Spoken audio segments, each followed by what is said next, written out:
Los hornos de brea se desarrollan en el monte y están relacionados entre sí. Es muy probable que quien trabajaba en un horno de brea, dejándolo funcionar, fuese a otro que tuviese al lado para hacerlo funcionar también y tenían un máximo rendimiento de la explotación resinera y maderera del lugar, ¿no? Esta segunda fase consiste en continuar lo que ya habíamos hecho en la primera. Nos habíamos quedado en acabar de excavar lo que sería el horno principal, la parte de arriba del horno de brea, el horno principal, y la parte de abajo del horno, que sería el tendal. Hemos conseguido excavar todo el horno principal y llegar al fondo de un horno de brea, algo que no se había hecho antes.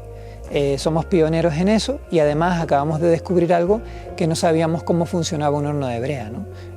Y también, aparte de esa zona que sería el horno específicamente, hemos también intervenido en lo que sería la cabaña o la zona de hábitat que está próxima al horno, que es la que tengo a mi espalda, donde hay una especie de era empedrado y estamos en investigación a ver qué relación hay entre la cabaña y esa supuesta era.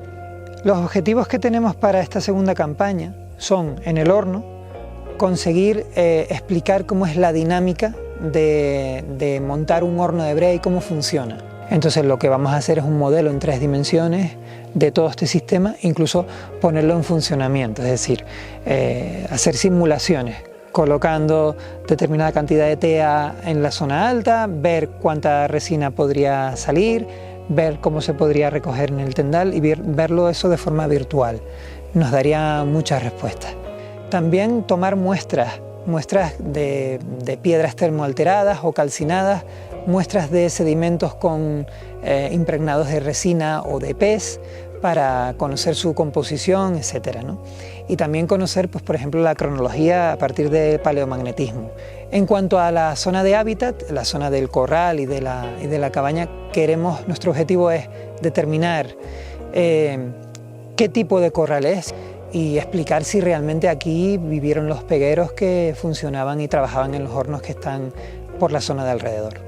Finalizada la conquista, se ponen en explotación de una forma muy feroz los recursos naturales de la isla, destacando la explotación de la brea a partir de la resina del pino canario. Esto supuso un desastre ambiental para la isla porque el número de hornos de brea que se han contabilizado, que se cifra en 150 unidades, el año pasado se excavó uno de ellos y este año se continúa en este mismo horno de brea que en Camas Verdes porque se está obteniendo unos resultados excepcionales dado el buen estado de conservación de este enclave.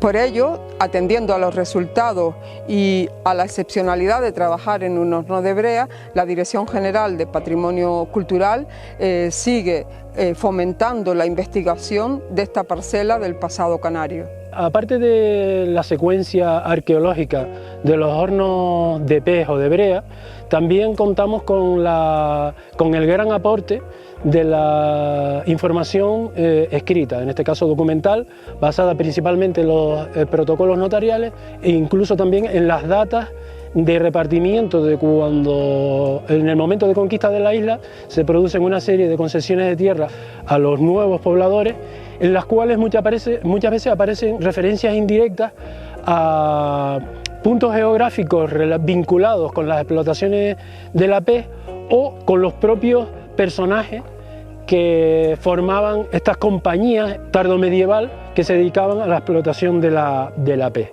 Durante mucho tiempo la arqueología se vinculaba únicamente al aborigen.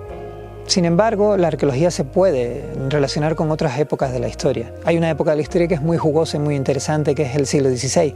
Es la época del contacto, es la época de formación de la sociedad, de formación de frontera. Es la época del salto del viejo mundo al nuevo mundo y Canarias está en medio. Pero hay un montón de preguntas que los documentos no nos responden y la arqueología sí, como por ejemplo la ingeniería o la dinámica de fluidos o los vasos comunicantes, etcétera, ¿no? Entonces, por eso creemos que es interesante establecer pautas como interdisciplinares entre historiadores, arqueólogos en este siglo XVI, por ejemplo con la brea.